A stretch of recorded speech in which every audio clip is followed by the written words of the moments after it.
a bit nervous today. Got Richard Noble OBE, legend of manufacturing for 19 and beyond.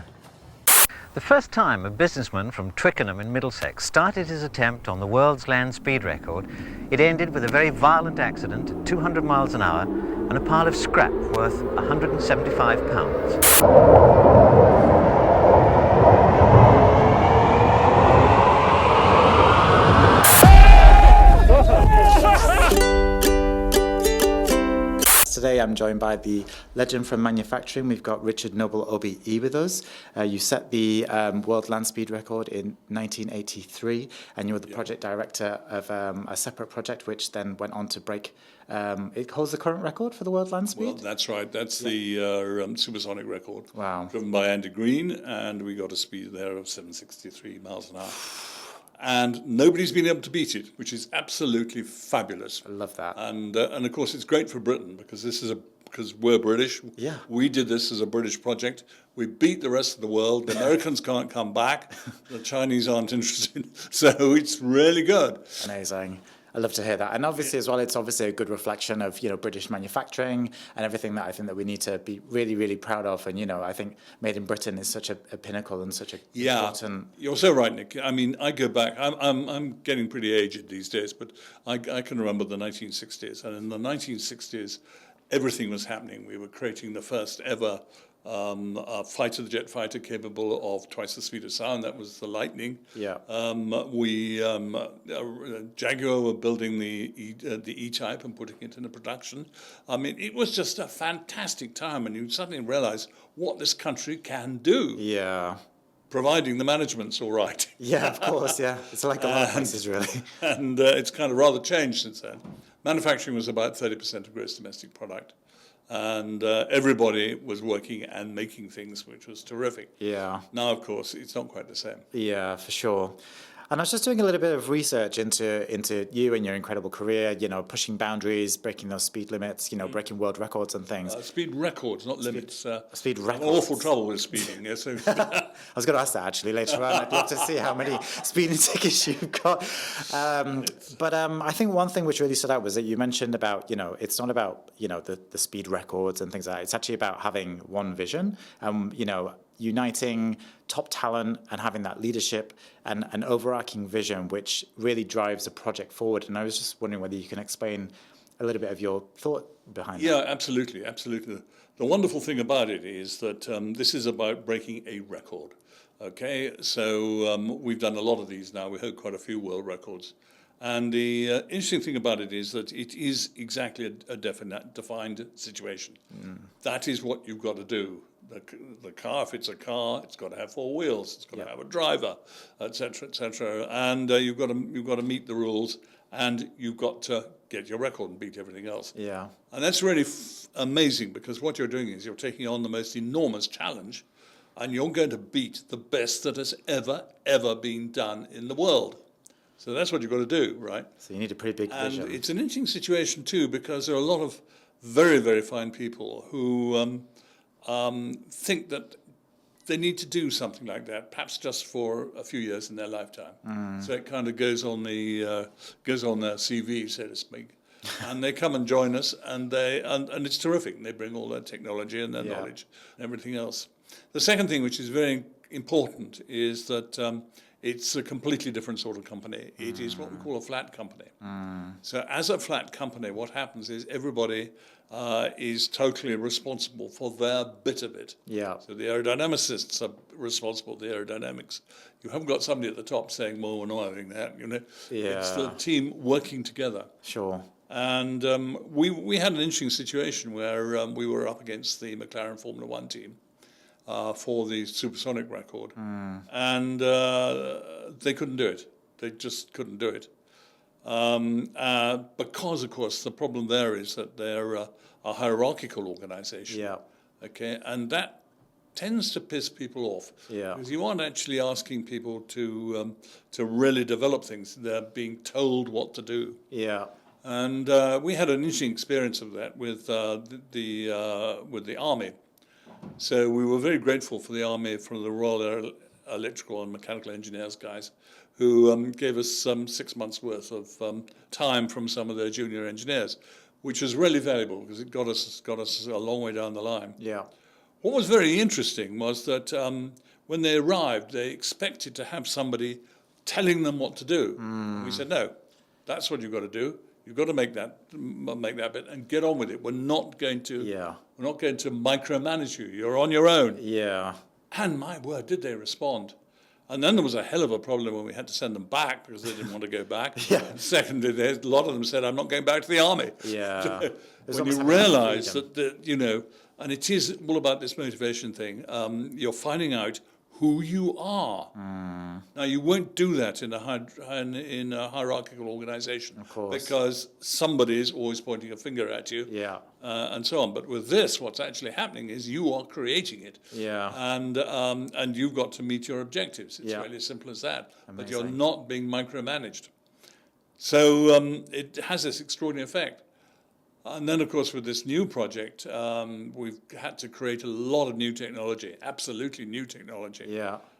And it's obviously a hell of a problem because we've got to do an awful lot of testing and everything else. So the early sort of startup costs are very heavy.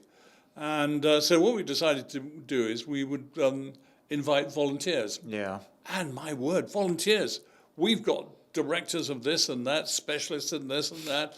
We've got absolutely wonderful company, and they're all volunteers, which is tremendous. So we've now got we're now coming to the end of the research on this particular project, and very soon we'll be able to launch it, which will be great. Amazing. So just going back, you mentioned that you discovered, like, people discover who they are when they're given a project. Yeah, Nick, that's the main point. You've got it. Yeah. So, like, I guess I want to lead it back to you and say, how did you discover who you are or who you were when you broke the world land speed record back in 1983? Well, it goes back till rather boringly a long way back when I was about 6. Yeah. And there was a guy going for the water speed record on Loch Ness called John Cobb, who had a very, very futuristic boat.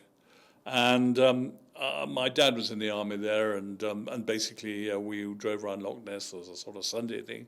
Found an awful lot of people there because the Queen had turned up to meet Cobb and look at his boat.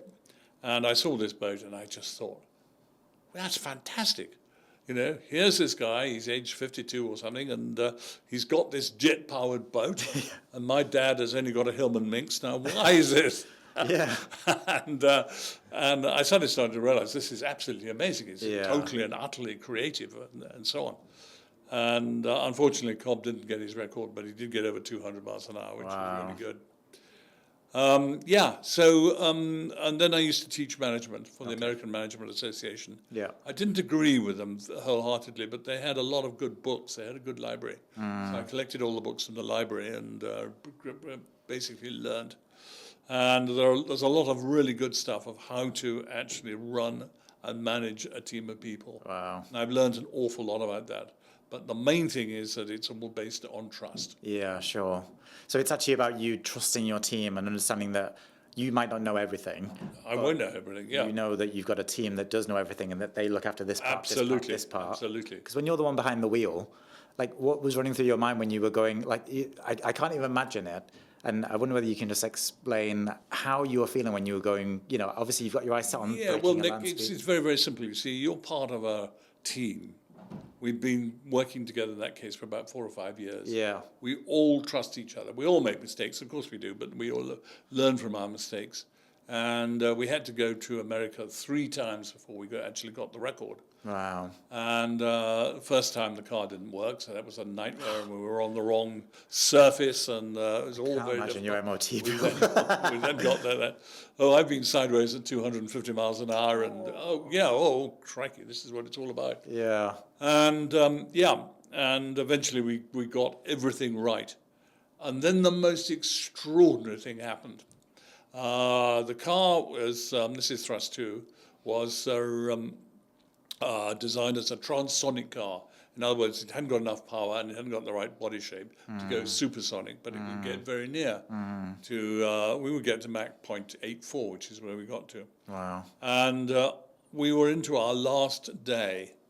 Okay, the course was all done, the course was all there. We were running the car every day. So my job was just simply a taxi driver. I got in, drove it over 600 miles an hour in the morning, and then they got their data, and then they decide what happens next, and I go back again. And I thoroughly enjoyed it. I mean, really good. So what happened was absolutely extraordinary. So we'd got to get to 600 and over 630 miles an hour. Yeah.